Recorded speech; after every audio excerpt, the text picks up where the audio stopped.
नमस्ते भाई, दी अमन पॉडकास्ट में टैप में आप सभी का बहुत बहुत स्वागत है। मैं हूं आपके साथ अमन चोपड़ा। देश में एक नई तरह की बहस है, खासकर साहब दो मुद्दों को लेकर एक जबरदस्त बवाल और विवाद हुआ था और दोनों के केंद्र में क्या था उसकी मैं बात करूंगा। एक तो हुआ था वो यूजीसी वाली गाइडलाइंस, वो तो है ना, वो बड़ा बवाल हुआ देश में। उसके बाद बीजेपी कुछ सीटों पर हारी तो उसको उससे कहा गया और ये फैक्ट भी था कि एक बड़ा नुकसान झेलना पड़ा। उसमें भी सामान्य वर्ग की बात हुई। अब एक नया बवाल देश में है। कल जंतर मंतर पर जो कुछ हुआ, आरक्षण हटाओ आंदोलन, जबरदस्त समर्थन देखने को मिला। हालांकि यह बात भी माननी पड़ेगी कि मीडिया की गैर मौजूदगी ने कई लोगों को सवाल उठाने का मौका दिया। बिल्कुल ठीक बात है और ये हुआ भी। लेकिन फिर भी साहब, जंतर मंतर जैसा आंदोलन पहले दिन के लिहाज से, पहले तो शायद वहां उस जब कॉकरोच पहुंचे थे 200-300 लोग मुश्किल से नहीं थे, लेकिन कल जंतर मंतर पर बड़ी संख्या में लोग थे।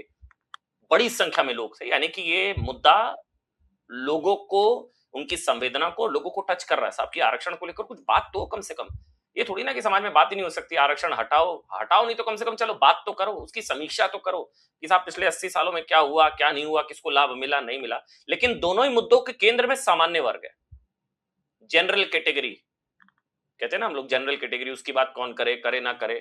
तो हमको लगा साहब इस पर टैप करने की जरूरत है और हमने एक विशेष मेहमान को आज बुलाया अपने दीमन पॉडकास्ट में, टैप में। उनको अभी उनके दर्शन होंगे। आप वैसे तो रोज लगातार आप यूट्यूब पे इनके दर्शन करते हैं, आज टैप पर अजीत भारती नमस्ते जी अमन हैं। जी। स्वागत है अजीत भाई। पॉइंट ब्लैंक हाँ रेंज जी, से धन्यवाद। अटैक कर रहे हैं आप, पॉइंट ब्लैंक रेंज से।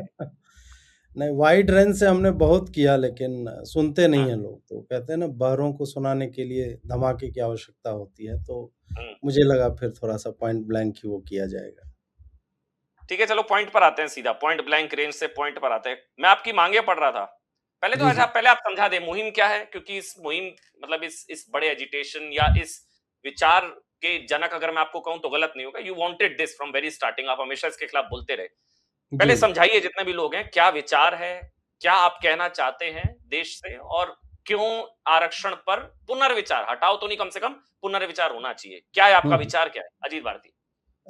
देखिए, ये लंबे समय से हम जब विकसित भारत की माँग कर रहे हैं या स्वप्न हम देखते हैं, प्रधानमंत्री भी बार-बार इस बात पे प्रेशर देते हैं कि हमें विकसित भारत बनाना है 2047 तक। ठीक। तो जो फंडामेंटल फ्लॉ है इस थॉट प्रोसेस में कि आप 50% पहले ही योग्यता को यदि नकार दोगे, तो वो इनएफिशिएंट सिस्टम हो गया, वो आप नहीं पहुँच पाओगे वहाँ तक। उसमें भी तब जब 200% एफिशिएंसी से चीन और अमेरिका और यूरोप के सारे देश चल रहे हैं। तो ये जो है ना कि हम जहाँ जाना चाहते हैं और उसके जाने की जो सीढ़ियाँ हमने बनाई हैं, तो हम्म। सीढ़ियाँ दिखती नहीं, इनविजिबल है। हमने लक्ष्य तय कर रखा है बट हम पहला कदम पे ही गड्ढे में गिरने के लिए हम नेगेटिव से स्टार्ट करना चाह रहे हैं।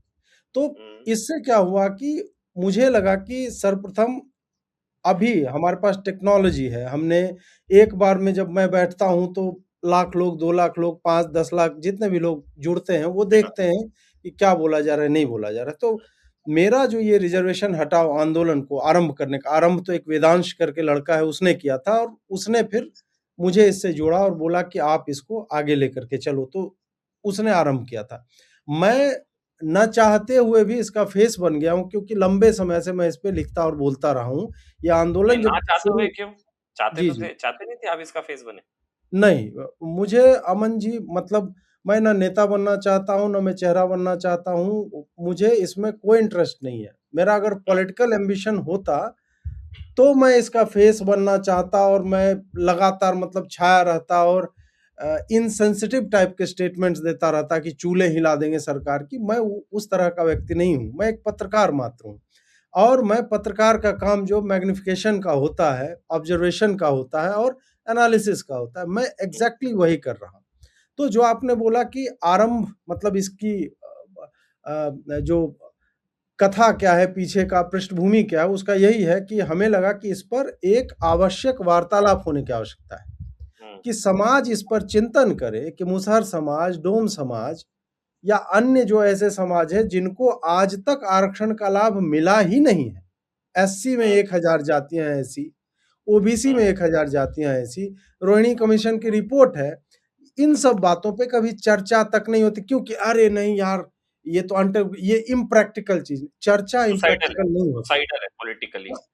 सुसाइडल हो सकता है पॉलिटिकली बट एट द उसी तरह से कांग्रेस के समय में या जनसंघ के समय में हिंदुत्व की बात करना, उस समय जब सेकुलर बने थे तो सुसाइडल लग रही होगी, लेकिन कोई तो आगे आया, 2 सीट से आरंभ किया उसने। तो आज संभावना यह भी तो है कि हम एक तीसरा विकल्प भी ढूंढें।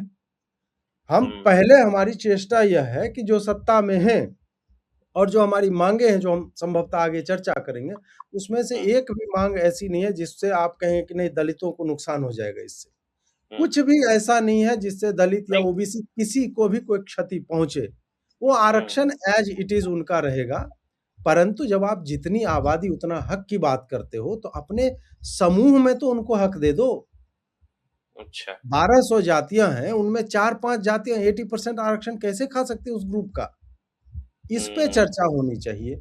और जब हमने फिर, मैं हूँ, अनुराधा हैं, नेहा हैं, इन लोगों ने, आनंद रंगनाथन हैं, हम लोगों ने फैक्चुअली इस बात को रखना आरंभ किया। और मेरा इस पर्टिकुलर मूवमेंट में जो कल हुआ, मैं तो जाता ही नहीं वहां पे, मैंने ये मूवमेंट कॉल ही नहीं किया है। मूवमेंट हर्ष दुबे ने कॉल किया, मूवमेंट अन्य लोगों ने कॉल किया, और मेरा ये था कि मैं जाऊंगा भी तो मैं एक स्पेक्टेटर की तरह वहां पे जाऊंगा, because I am not part of that particular group.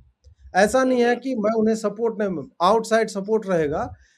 तो लोगों ने मुझे पुश किया कि आप सड़क पे उतरना नहीं चाहते, आप कायर हो, फलाना ढिमका। मैंने बोला हाँ ठीक है, मैं कायर हूं, मेरा ये प्रोसेस है, स्लो है। I will inform, then I will agitate, then we will make some pressure on the government of the day. ये मेरा तरीका है।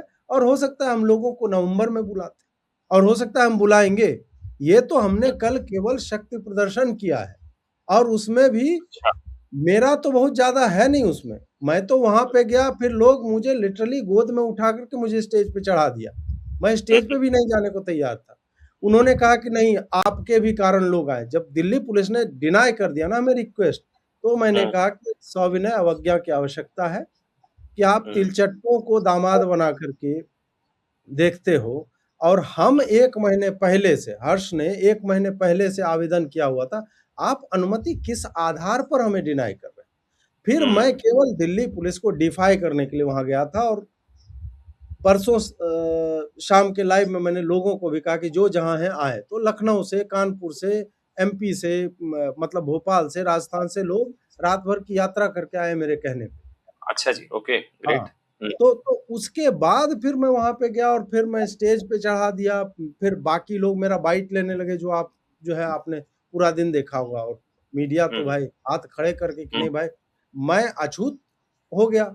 ये पूरा मूवमेंट अछूतों का हो गया एक तरह से, कि सवर्ण जो है राजनीतिक अछूत है, उसकी बात भी कोई सुनने को तैयार नहीं। अच्छा ठीक है, एक तो मैं इस कॉन्सेप्ट समझ गया कि आप इस मुहिम के पीछे या इसके पीछे का आइडिया आपका क्या है, मैं वो समझ गया।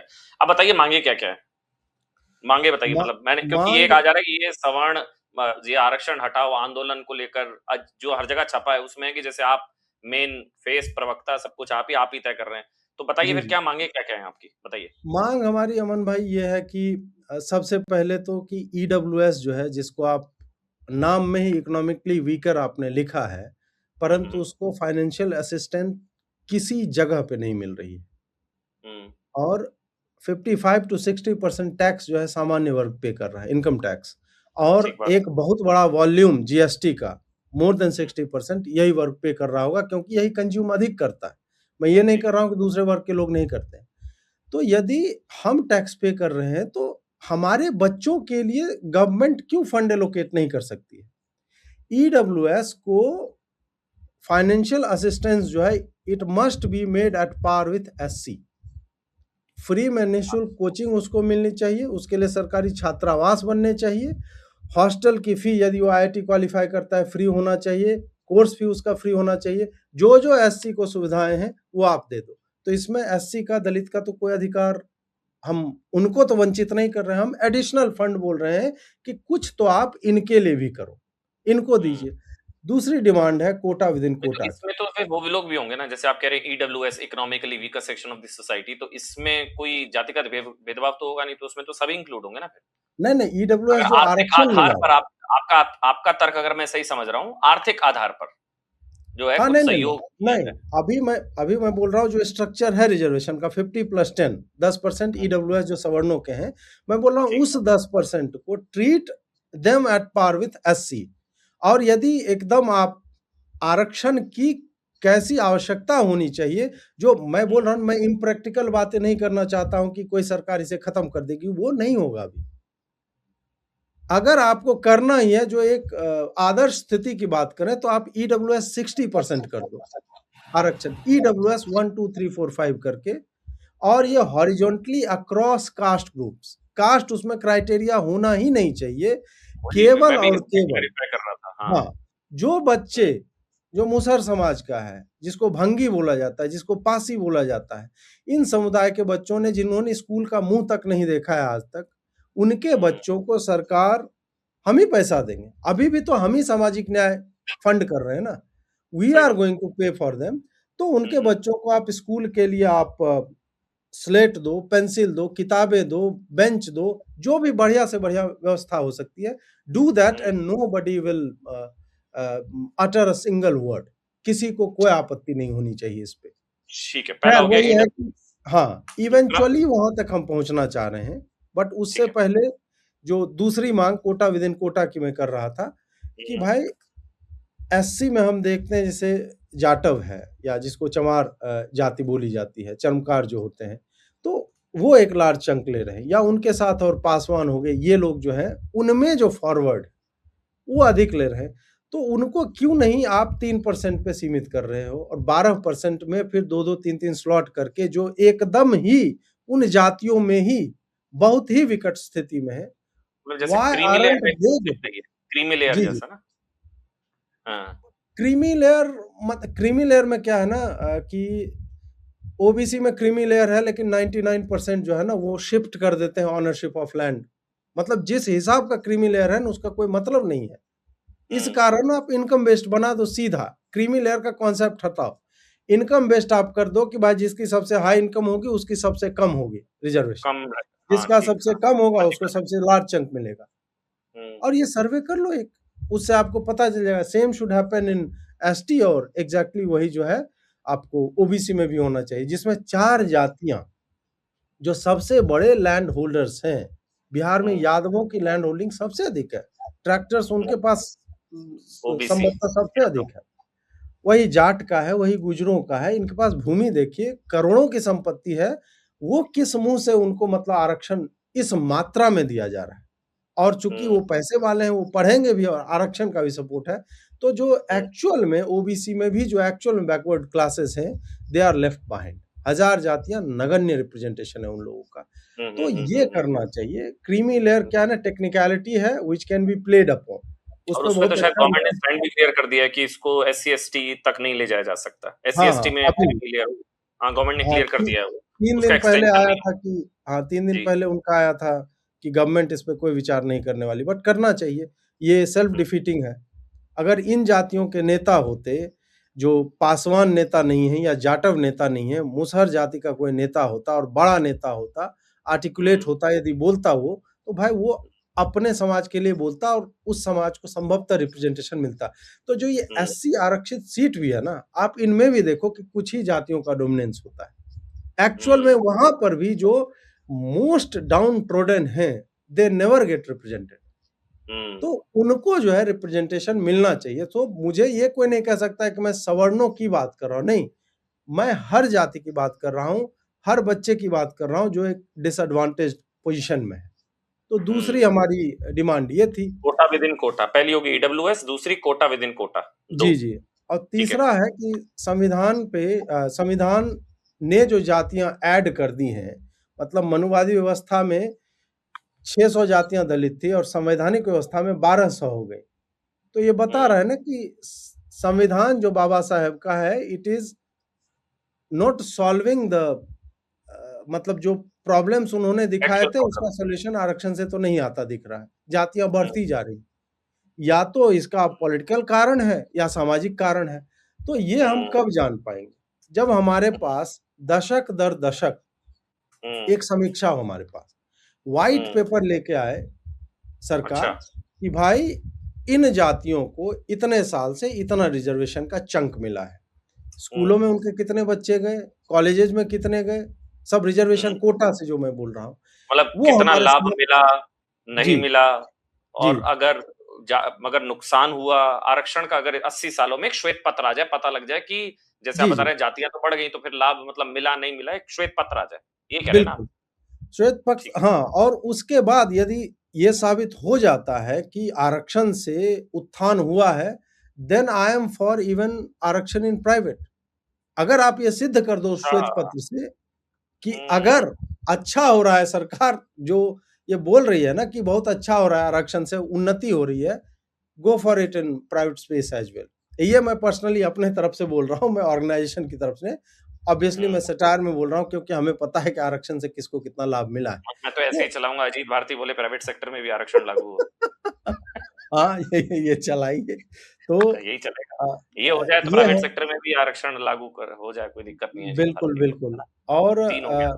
समीक्षा वही, मतलब समीक्षा जो है अत्यावश्यक है। और फिर जो है, हुँ, फिर हमारी माँग जो चौथी है वो ये है कि आरक्षण का दंश झेलकर जो बच्चे मरते हैं, मरता कौन बच्चा है? जिसका आईआईटी हो जाता है वो नहीं मरता है, जो 2 हुँ, नंबर से रह जाता है, जिसके ऊपर दबाव होता है।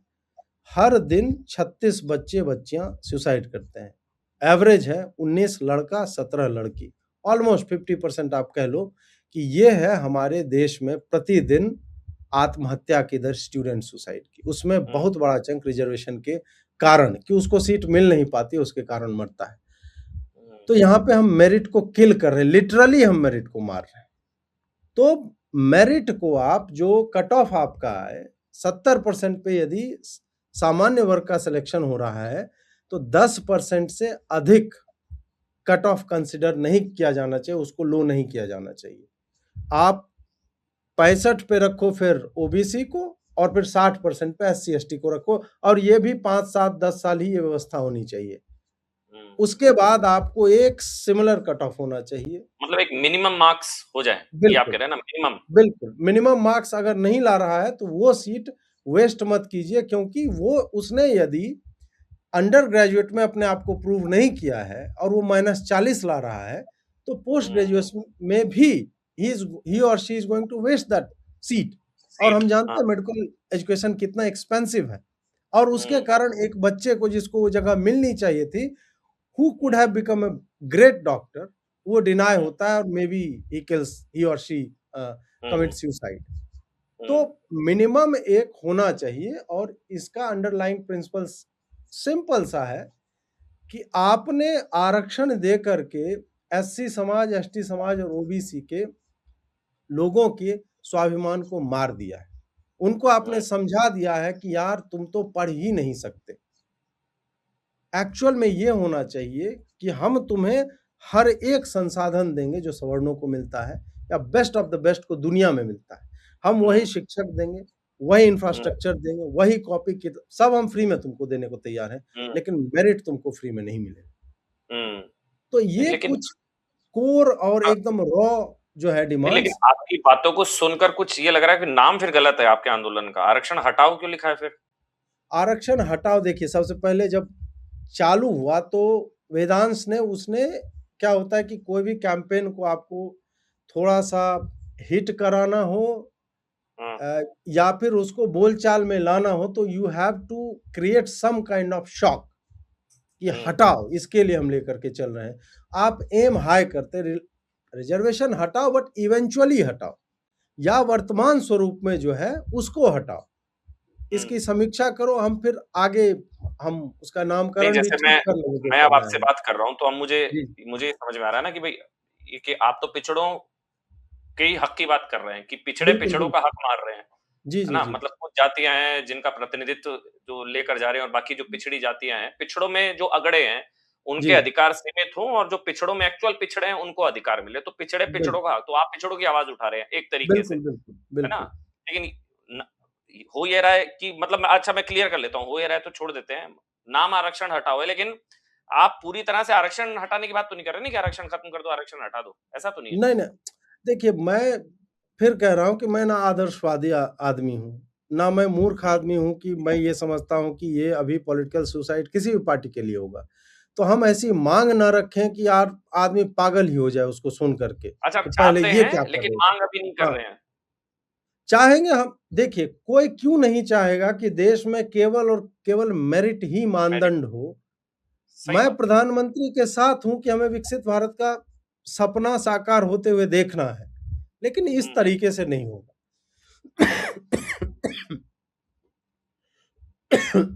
सॉरी। हाँ, ठीक है।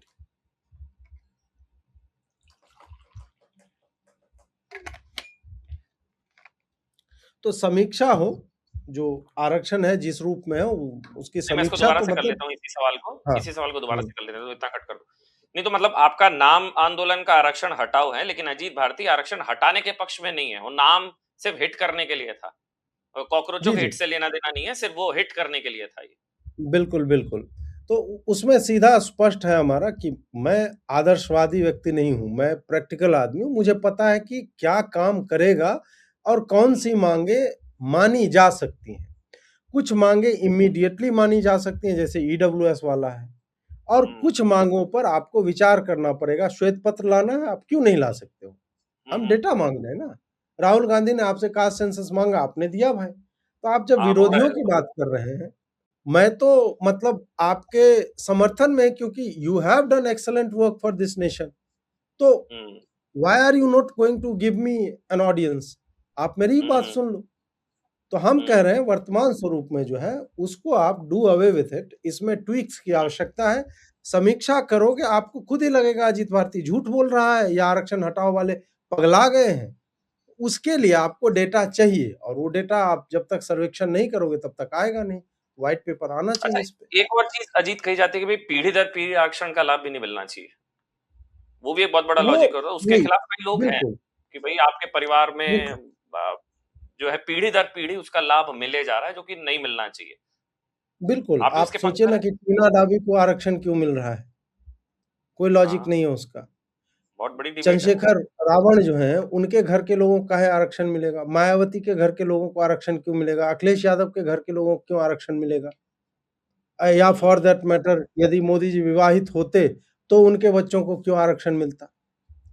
इसका हुँ, कोई लॉजिक नहीं कि टॉप ऑफ द पोस्ट या राष्ट्रपति महोदया हैं, उनके बच्चों को क्यों आरक्षण मिले?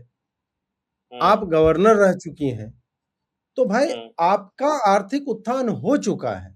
यू हो कैन चुका टेक है। केयर ऑफ थिंग्स, और आपका स्टेटस भी बढ़ा है उस हिसाब से।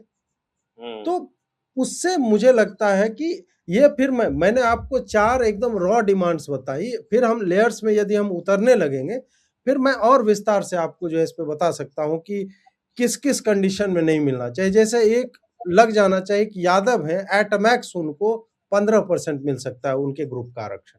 इस तरह से आप कीजिए कि एक ही बिकॉज़ जाति बिकॉज़ अत्यधिक ना दे। सामाजिक उत्थान एक हद तक हो चुका है। बिल्कुल, बिल्कुल, बिल्कुल। उनकी आर्थिक स्थिति मतलब आप एक एवरेज आउट करोगे ना, सामान्य वर्ग हुँ, को क्यों छोड़ा हुआ है? क्योंकि आपने सोचा कि भाई आर्थिक रूप से ये ठीक है, हुँ, एवरेज ठीक है इनका।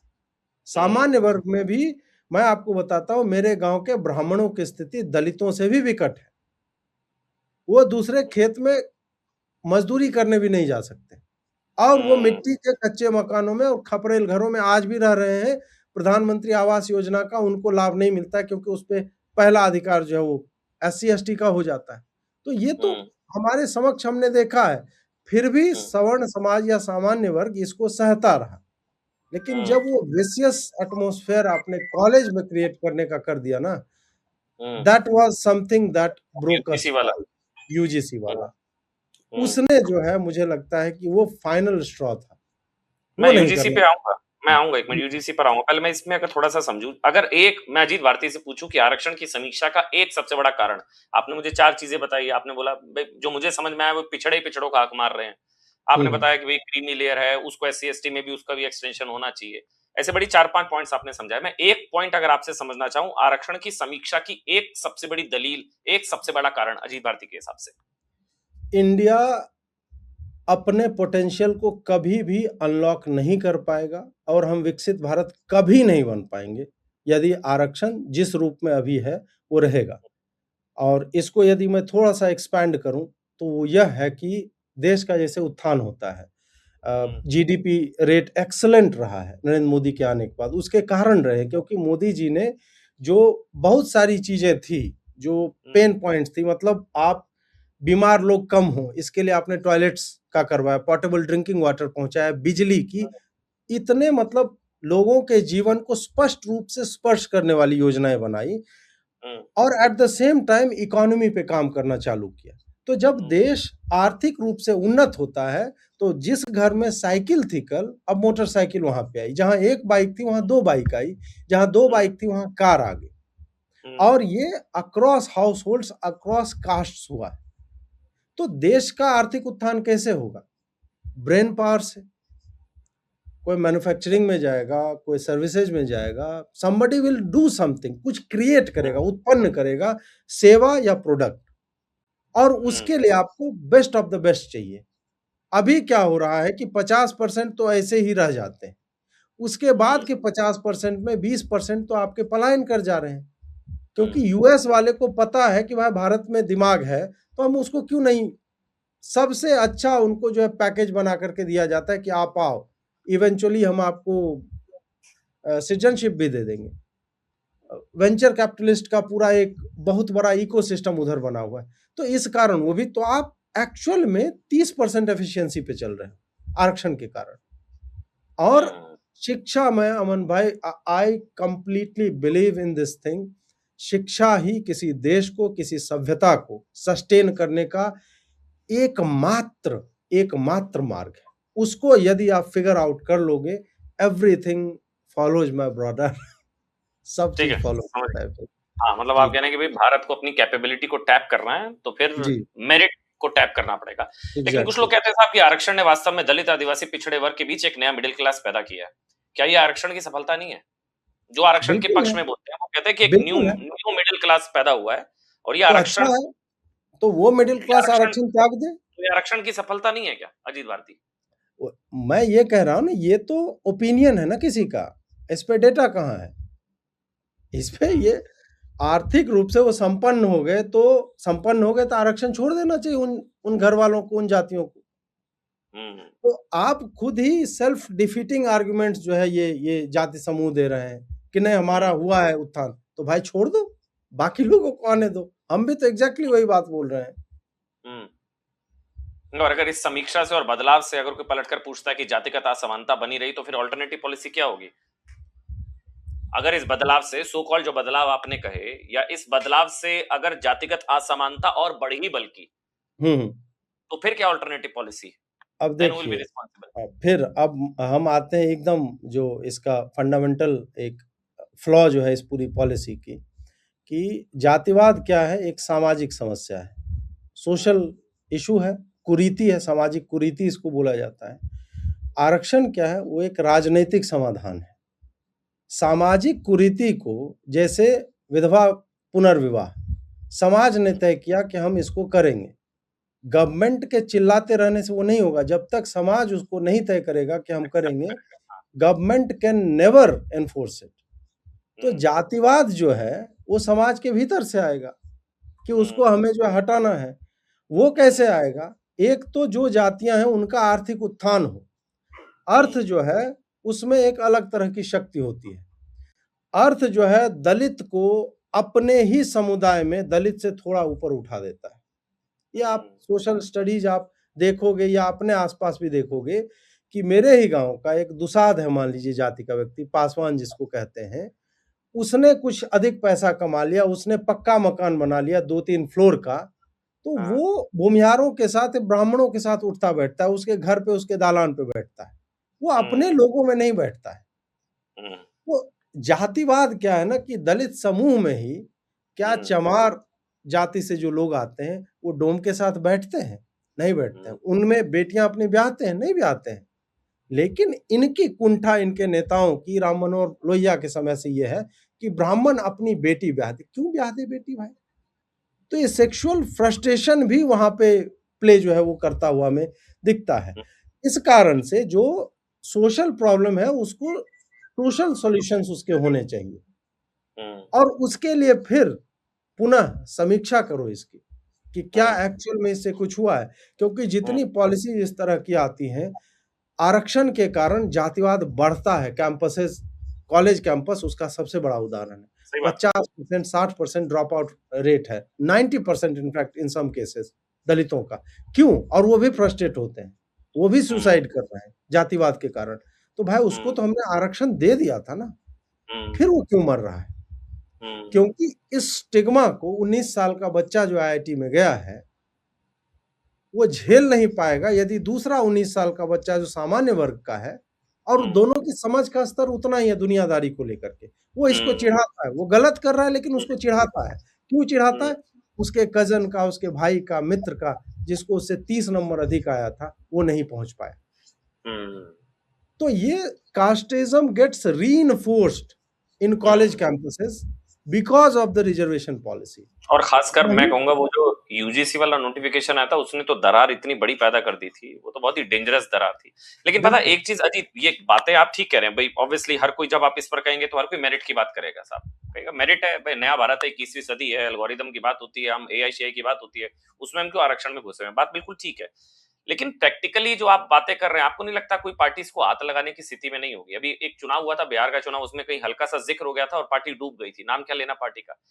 तो हुँ, हुँ। प्रैक्टिकली सुसाइडल है, इम्प्रैक्टिकल बल्कि सुसाइडल है। और आपके सुझावों पर आगे बढ़ने से अगर दूसरी ताकतों को फायदा होता है तो फिर आप उनको क्या जवाब देंगे, और जो कि होगा। देखिए तो ये अब सुसाइडल है, इस पर कुछ भी बात भी, मतलब चलो हम बात तो कर रहे हैं, लेकिन हुँ, आरक्षण पर पुनर्विचार, या तो इसको क्लैरिटी के साथ और समझाया जाए कि हिसाब से सवर्णों की बात नहीं हो रही, आरक्षण हटाने की बात नहीं हो रही। पहले तो आपकी ब्रांडिंग इतनी खतरनाक है, आरक्षण हटाओ, वो ठीक है, आप कह रहे हैं बेचने के लिए सारी चीजें ठीक है। लेकिन अब मुझे भी बात करके आपसे समझ में आ रहा है कि साहब आप तो पिछड़ों का हक मार रहे हैं, इसलिए उसके लिए लड़ रहे हैं, वो जाति है जिनको लाभ नहीं मिला उनके लिए आप लड़ रहे हैं। लेकिन ब्रांडिंग मैसेजिंग क्या है? जंतर मंतर पर आरक्षण हटाओ आंदोलन हो रहा है, हटा दो। हटाने के तो पक्ष में आप भी नहीं है, मतलब अभी, हो सकता है अंत तो गतवा फाइनली जो भी है, लेकिन आप तो, ये तो सुसाइडल भी होगा और ब्रांडिंग भी थोड़ी खतरनाक है, नहीं? नहीं देखिए, और कौन सी पार्टी छुएगी इसको अजीत? हम तो हटा नहीं रहे ना, हमारे हाथ में तो हटाना है भी नहीं। हम तो सरकार तक जाना चाहते हैं, हम सरकार से बात करना चाहते हैं कि गवर्नमेंट इस पे क्या सोचते हैं। मैं आपको आधे घंटे में मैंने समझाया, और आप मुझे बताओ कि इसमें से कौन-सी बातें इम्प्रैक्टिकल है।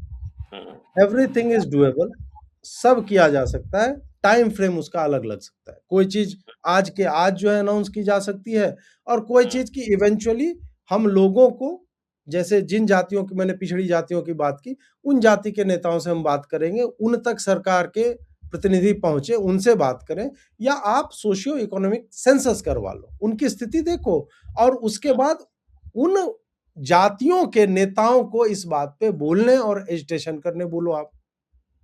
जब कि दलित भाई समुदाय आप स्वयं आंदोलन ही करो, आप मांगो, हाँ मतलब ये हाँ, सही तरीका है, सही बात कि तो आप, हम नहीं आगे, आप जाइए आगे मांग करिए, आपके बिल्कुल, समाज का प्रतिनिधित्व घट रहा है।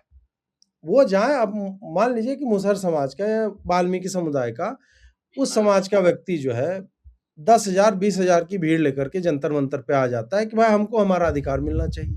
हम इतने हम्म, परसेंट हैं, हमको रिज़र्वेशन में कुछ नहीं मिलता है। उसके हम्म, डेलीगेशन से प्राइम मिनिस्टर मिले और उनको हम्म, बोले कि नहीं भाई आपकी माँगें उचित हैं, और सरकार इस हम्म, पे विचार करेगी कि क्या हम्म, हम आपको एक्कोमोडेट कर सकते हैं। हम इस पे हम्म, व्हाइट पेपर लेकर के आएँगे। व्हाइट हम्म, पेपर मैं बार-बार इसलिए बोल रहा हूँ कि ये सरकार के लिए सबसे अच्छी स्थिति है कि भाई हम्म, ले आओ, ये डेटा है, इतना लाभ हुआ, इन जातियों को लाभ हुआ है, वो ला हम्म, करके खाली दिखा दो एंड लेट पीपल डिसाइड।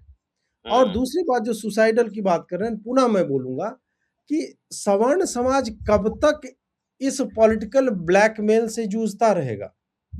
हम क्यों लोड लें कि फलाना पार्टी चली जाएगी, ये पार्टी चली आएगी, हम अपनी पार्टी लॉन्च कर देंगे। ऐसा तो हम्म, नहीं है ना, प्रतिबंधित कर दिया गया कि नहीं, सवर्ण समाज अपनी पार्टी नहीं बना सकता। It might be a very good time to launch a new political party. मेरा कोई पॉलिटिकल एम्बिशन नहीं है, किसी और का हो सकता है। लेट देम कम हम्म, फॉरवर्ड। हम्म, वो लोग करें, उनके लिए सुसाइडल नहीं होगा ना। भाजपा एसएसपी, बोले कि नहीं भाई हम 80% सवर्ण समाज आरक्षण चाहें। पार्टी। हाँ, कुछ भी कर दें अपना, जो भी हम्म, है। आजकल हम्म, तो कुछ भी, कॉकरोच जनता पार्टी बन रही है तो कुछ भी कर दें।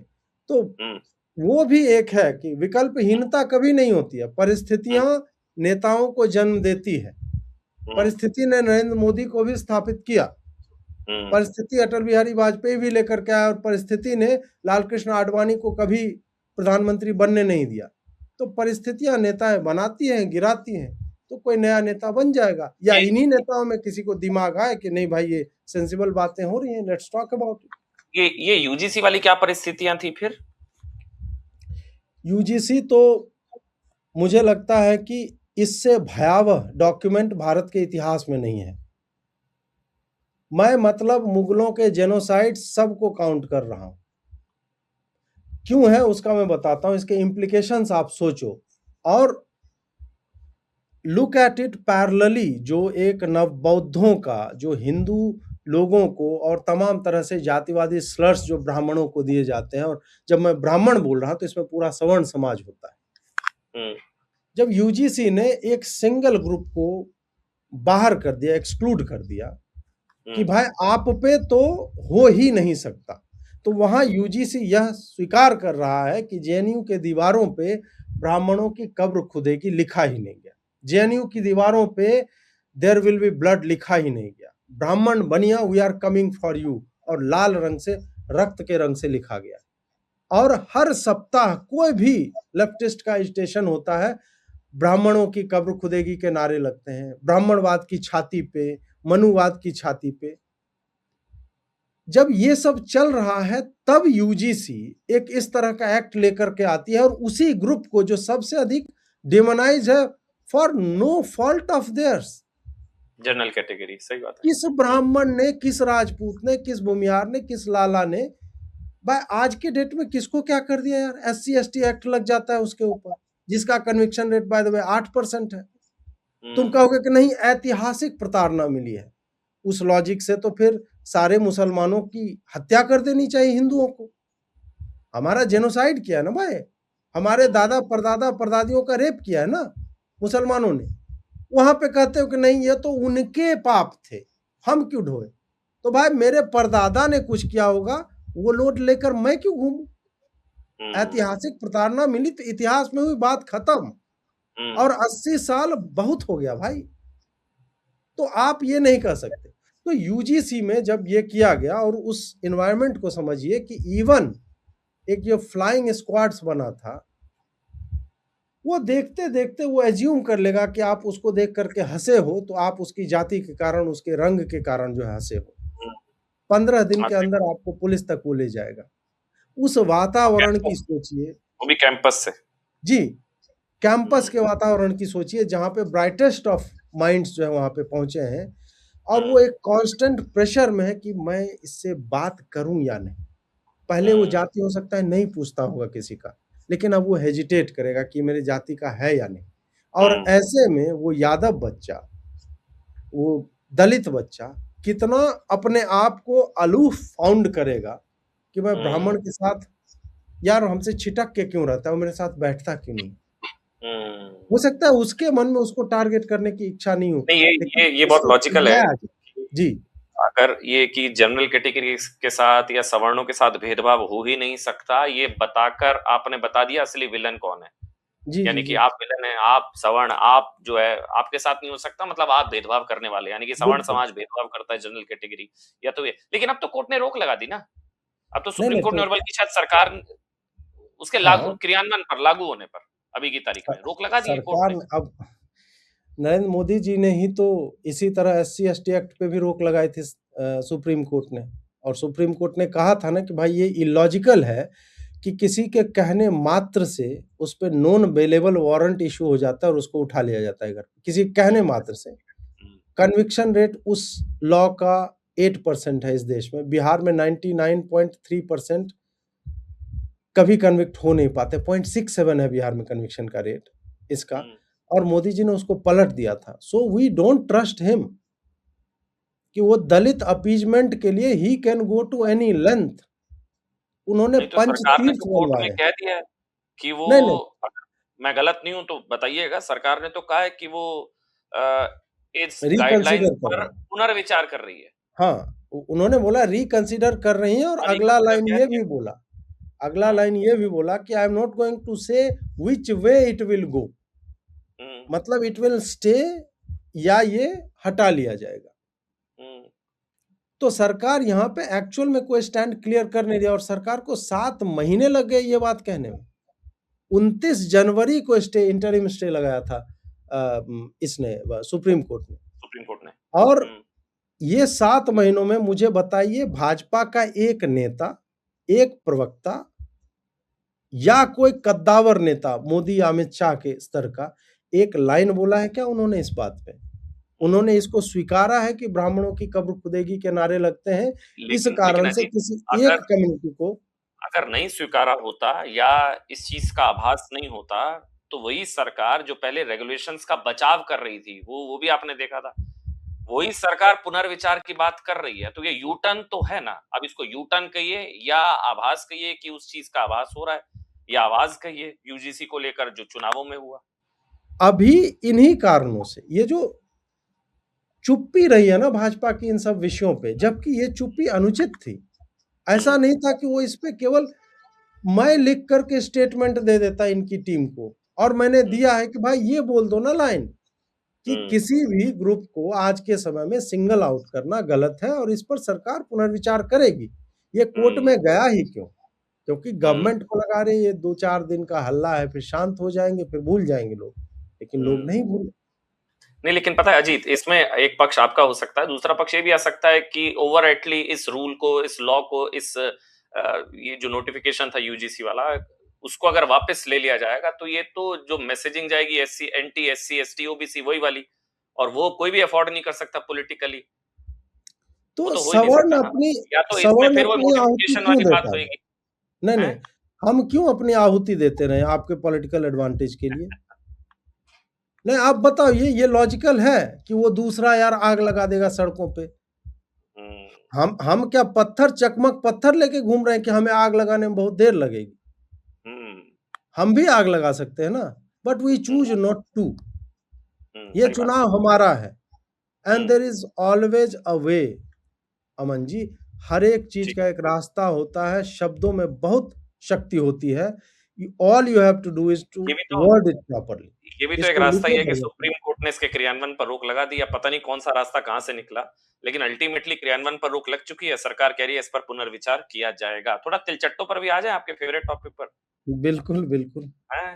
ये तिलचट्टों की क्यों पीट क्यों दिया गया भाई, को कूट दिया गया, कॉकरोचों को कूट दिया गया, गलत हुआ ये?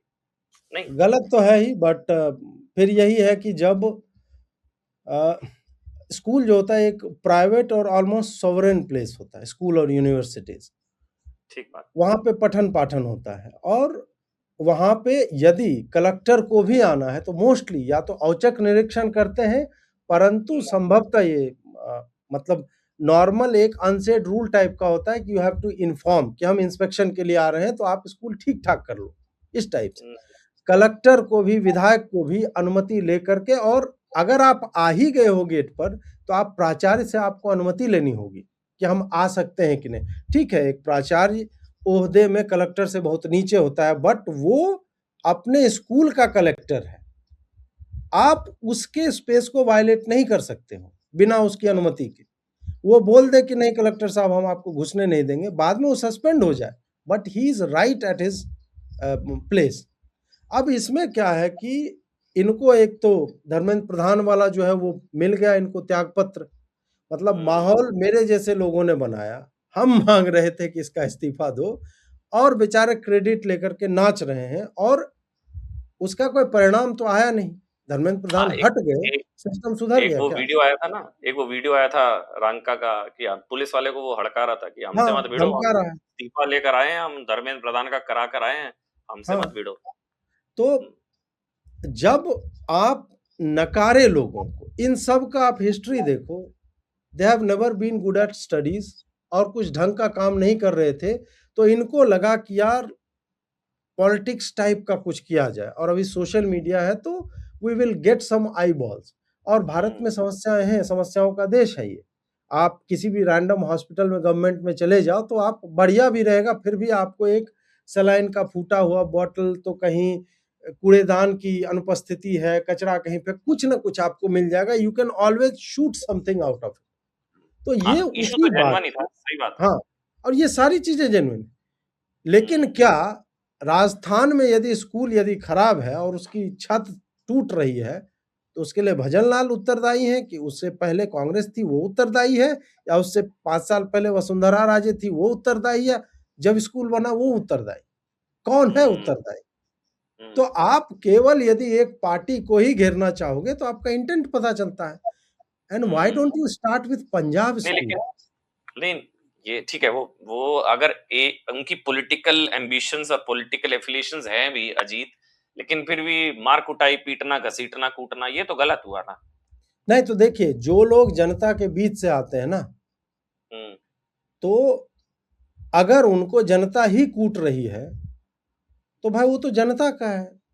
हम्म, उसी भीड़ ने, एक जगह की भीड़ ने तुमको उठाया, तुम बहुत एंजॉय कर रहे थे, दूसरी भीड़ ने हम्म, आपको पीट दिया, तो hmm, you should be ready to have that kind of backlash. तुम्हें ये क्यों लगता है कि हर जगह गेंदे के फूल की माला मेरे गले में डाल दी जाएगी? हम्म। आप जनता के विषय उठा रहे हो और जनता को लग रहा है कि नहीं भाई तुम अपना एजेंडा फैलाने आए हो, तो तो जेनजी की जनता आवाज उसी उठा रहे थे, हिसाब से रिएक्ट करेगी। वो तो जेनजी की आवाज उठा रहे थे अजीत, जेनजी की आवाज उठा रहे थे वो लोग। अब जेन जी वही है ना कि इतना लूज टर्म हो गया है। जेन जी का क्या मतलब होता है? जैसे देश में पहली बार लोग युवा हुए हैं। 22 साल का बच्चा तो देश में पहले हुआ ही नहीं था। ये अभी ही हुआ है, और उससे पहले हमने कभी, मतलब 1990 का जेन जी आवाज नहीं उठा रहा था, मतलब उस समय का युवा। 200 लोगों ने आत्मदाह के प्रयास किए थे मंडल कमीशन के कारण, तो वो नहीं था। या 2011 में जो ये अन्ना आंदोलन हुआ, तो वो कौन-सा जनरेशन था? हम्म, अपने-अपने समय के हर कालखंड में युवा वर्ग इस तरह और उठाना चाहिए। मुझे उससे हम्म, समस्या नहीं है, बट इवन एट अन्नाज़ स्टेज आपको सब क्वालिफाइड इंडिविजुअल्स मिलेंगे। वो वामपंथी हैं, ठीक है, बट वो पढ़े-लिखे लोग थे, जिन्होंने हम्म, अपने क्षेत्र में कुछ अचीव कर रखा था। दीपके ने हम्म। क्या अचीव किया है भाई? रंका ने क्या अचीव किया अपने जीवन में? सौरभ दास बॉस्टन की से क्या पढ़कर आया है, अचीवमेंट थी? बॉस्टन हाँ? से पढ़कर आया दीप के, क्या बात करते ब हैं आप। बॉस्टन, मैं भी अब चीन गया था घूमने एक बार, मैं भी अपने आप को बीजिंग यूनिवर्सिटी का टॉपर बता दूँ। एआई से गर्दन हटा के दूसरे पे लगा के बना दूँ। मैं आधा चाइनीज़ दिखता भी हूँ, मैं तो सेट भी कर जाऊँ। अ, नहीं तो वो तो बॉस्टन से पढ़कर आया। सौरभ दास लॉ के स्टूडेंट, कितने आप लोग बताते हैं, 3 बन एग्जाम नहीं फेल पाए, कर गया, तीन 3 चार बार कितने, फेल किए, 3-4 तीन फेल तीन किए। हाँ, हाँ। तीन हुँ। तीन। नहीं तो आपको लग रहा है ये क्रेडिबिलिटी कॉकरोचों की खत्म हुई है, या हाल फिलहाल एक डाउनफॉल आया है इसलिए लोग दौड़ा रहे हैं, अब उनको पीट रहे हैं, घसीट रहे हैं, वो गांव से खदेड़ टी20 रहे हैं, मैच पूरा टी20 कुछ। मैच जितना जल्दी आरंभ होता है, उतनी जल्दी समाप्त भी हो जाता है। उसका वर्ल्ड कप हम्म, भी देखिए 2-2 साल में होता है और आप भूल जाते हैं पिछला विजेता कौन था। तो हम्म, उसका यही हर्ष होना है। कुछ चीज़ें वो मैग्नीशियम में आग जैसे लगते हैं, फकफका के लगती है, फिर वो शांत हो जाता है तुरंत ही। लेकिन हम्म, कोई लकड़ी की मोटी सिल्ली है, उसमें आप आग लगा दो, वो जलता रहेगा। बहुत स्लो जलता है, बट वो जलता रहता है। तो हम्म, ऐसी क्रांतियों का शीघ्र पतन जो है इसी तरह से होता है। हम्म। ये दिमागी नक्सल होते हैं। बिल्कुल होते हैं। अब मोदी जी ने वो वही है कि थोड़ा-सा पर्यायवाची शब्दों में चले गए हैं। आंदोलन-जीबी एग्ज़ैक्टली सेम है, टुकड़े-टुकड़े गैंग एग्ज़ैक्टली सेम है, अर्बन नक्सल एग्ज़ैक्टली सेम है, तो उन्होंने दिमागी नक्सल जो है कि ये बोल दिया। हम्म, ऑब्वियसली होते हैं, we don't care for the nation. हम्म, स्वतंत्र राष्ट्र में आप जो है इस तरह की बातें करते हो कि हमें आज़ादी चाहिए, तो ये तो होते हैं, हर जगह हैं जो देश में हम्म। आग लगाना चाहते हैं। दे आर वो कहते हैं कि जो एवरीवेयर। जैसे वो उनकी विपक्ष की परिभाषा के हिसाब से तो आप सबसे बड़े दिमागी नक्सली हो गए फिर। वो कहते हैं जो सरकार पर सवाल उठाए, जो सरकार से सवाल पूछे, जो मोदी सरकार पर सवाल उठाए, वो दिमागी नक्सल। देखिए, टर्म जो कॉइन करता है, परिभाषा देने का अधिकार उसको है। हम्म, मैं, मतलब जो भुक्तभोगी है, जो स्वयं दिमागी नक्सल है, वो तो उल्टी ही परिभाषा देगा ना। टर्म हम्म, मोदी जी ने कॉइन किया, एंड वी नो कि उनके दिमाग में इस बात को लेकर के क्या विचार थे। उन्होंने इक्वेट किया ना कि नक्सलियों का सफाया हुआ है। तो हम्म, नक्सली जो फिजिकली करते थे, वो क्या करते थे? लोगों को मारते थे, डेवलपमेंट पहुँचने नहीं देते थे। तो उसके पैरेलली यदि वो शब्द प्रयुक्त हुआ है, तो इसका मतलब है कि दिमागी नक्सल वो हैं, जिन हम्म, लोगों ने देश के प्रगति को सेमिनार के माध्यम से, नैरेटिव के माध्यम से, सोशल मीडिया कैंपेन्स के माध्यम से उसको रोका हुआ है, तो वो हम्म, दिमागी नक्सल होंगे। सत्ता से प्रश्न पूछने वाला काहे का दिमागी नक्सल हो जाएगा? हम्म। और वंदे मातरम ना गाने वाला भी दिमागी नक्सल। ये तो अब मतलब क्या मैं बोलूँ, ये इतना अनफॉर्च्यूनेट है कि मुझे जनगण मन से अच्छा अपने म्यूजिकलिटी में और अपने शब्दों में वंदे मातरम अभी मैं बात कर रहा हूँ, आई गॉट अच्छा। गूज़बम्प्स। मुझे सही में मतलब मुझे ये इतना अच्छा लगता है। और मेरी पत्नी बंगाली हैं और जब अच्छा। उन्होंने मुझे समझाया इसका मतलब समझ में तो आ ही जाता है, मुझे पता नहीं था कि ये संस्कृत में नहीं है। वो हुँ। साधु भाषा होती है बांग्ला में। एक लोक अच्छा जी। भाषा है जो चलित बांग्ला है, जिसमें आप बात करते हुए सुनते हैं और साधु भाषा जो बहुत ही संस्कृत निष्ठ होती है। तो हुँ। वंदे मातरम बांग्ला है, हम उसे कन्फ्यूज़ करते हैं कि संस्कृत में बंकिम चंद्र ने लिखा है, नहीं, बहुत ही परिष्कृत बांग्ला का प्रयोग किया है। और जब आप के बोले तुमिमा, अबला और ये सब आप सुनते हैं, फिर दुर्गा जी को और तुम ही प्राण शरीरे, ये सब आप सुनोगे और उसका पूरा अर्थ समझोगे, राष्ट्रगान इसको छोड़ कर के कुछ होना ही नहीं चाहिए।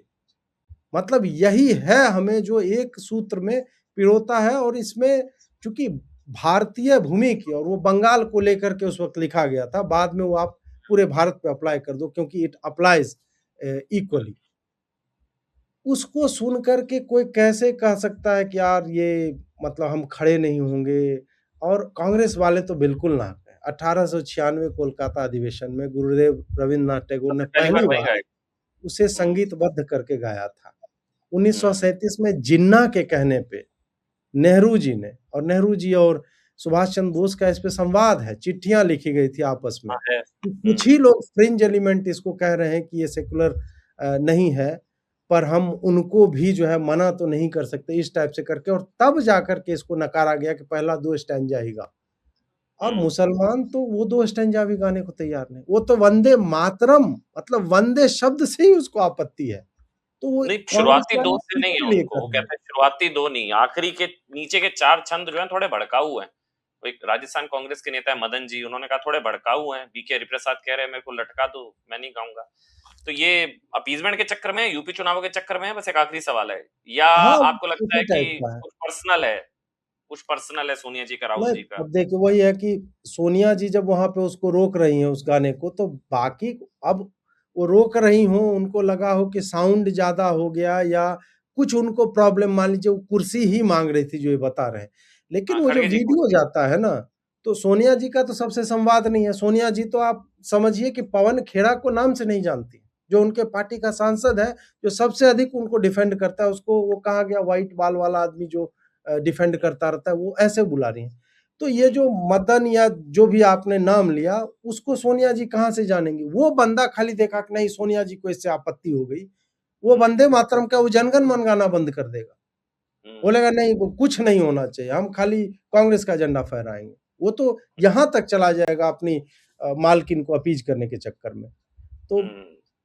इ कई चीज़ें क्या होती है ना जो कही ना जाएँ, वो भी हम हुँ। अपने ऊपर लाद लेते हैं कि नहीं नेताजी ने यही कहा होगा एंड वी हाँ। Should be careful about it. हाँ, जैसे बॉस कहता है कि बैठ जाओ तो एम्प्लॉयी कभी-कभी लेट जाता है, वही लेट भी वाली जाता है। सिचुएशन जी, हो जी। हाँ, ये भी हो सकता है। ठीक है, थैंक यू लेकिन जाते-जाते एक बार ये लड़ाई बताइए, लड़ाई बस एक आखिरी सवाल है, जो आरक्षण हटाओ, अब चलिए आरक्षण पुनर्विचार, आरक्षण की समीक्षा वाली जो लड़ाई है, हटाओ अब हुँ। शब्द मैं नहीं कहूँगा, आरक्षण समीक्षा वाली जो लड़ाई, ये अब चलेगी या अब हो गया खत्म या लंबी चलेगी, क्या होगा नहीं, इसका नहीं, नहीं। आगे? क्योंकि ये तो जंतर-मंतर से हमने तो उठा आपको दिया गया मेरे ख्याल से, वहाँ से तो उठा दिया गया सबको। देखिए, यदि मेरा पर्पस ये होता कि हम संसद को घेर लेंगे, 5000 आदमी उसके लिए काफ़ी हैं और मुझे हुँ। पता है कि मेरी वाणी में इतना प्रभाव तो है कि मैं यदि स्टेज से एक बार बोल देता कि तोड़ो ये सब बैरिकेड और लोग तोड़ देते। हुँ। मुझे पता है वो पोटेंशियल है मुझ में, I am not going to use that because I hate that kind of प्रदर्शन। उसकी कोई सही बात। आवश्यकता नहीं है। ये हमें जब ये जाइब्स मारे गए ना कि 4 लोग नहीं आएँगे, तो हमने दिखाया 4 क्या 7,000 लोग वहाँ पे आए हुए थे और बाकी 5-7 हज़ार को तुमने घुसने नहीं दिया, जो लौट गए और कुछ हुँ। हज़ार को दिल्ली पुलिस के इस धमकी भरे पत्र ने कि भ्रामक सूचना न फैलाएँ, कानूनी कार्रवाई हम करेंगे, जो पिछली हुँ। संध्या को इन्होंने किया था, उसके कारण बाकी लोग छोड़ कर के जो है वो आए ही नहीं। हुँ। तो हमारा ये था कि हम 4 लोग तो इकट्ठा कर देंगे और वो हो गए। और ये मैंने तो कॉल दिया नहीं, मैं देता तो हो सकता है वहाँ पे 25-50,000 लोग और आ जाते। हुँ। मैंने तो दिया ही नहीं कॉल, मैं तो बोला जो आस-पास से आ सकते हो वो भी अचानक से दिया तो लोग टिकट कटा कर के आ गए। हुँ। ये आंदोलन अभी चलेगा, और ये चलेगा। आंदोलन तब तक चलेगा जो मैंने एकदम बढ़िया-बढ़िया चीज़ें बताई कि ये चीज़ आप कर सकते हो without harming anyone's politics. They should start thinking on it and convey us कि we are thinking on it. ये करें तब मुझे जाकर के लगता है कि फिर हम will come on certain page, will sit down. मैं भी तो नड्डा जी के साथ चाय पीने का अधिकारी हूँ, मेरे भी तो टैक्स का पैसा जाता है उसमें। जेन नहीं, मिलेनियल हूँ मैं, बट स्टिल हाँ, मतलब कौन नहीं नहीं, चाहेगा कि एक we सांसद are के हाथ चाय पिए। we are Gen Z, we are not tolerate this. We are We not are tolerate this. we are not tolerate this. 4 मांगे साहब, EWS, quota within quota, आरक्षण पर व्हाइट पेपर और मिनिमम मिनिमम नंबर्स। जी, minimum जी। Numbers, चल ठीक है। We are Gen Z, we are not tolerate this. Thank you We so are not much tolerate. भाई, Thank you जी। Thank you so much time Thank पे you, sir. जुड़ने के लिए। थैंक यू, धन्यवाद। वंदे मातरम।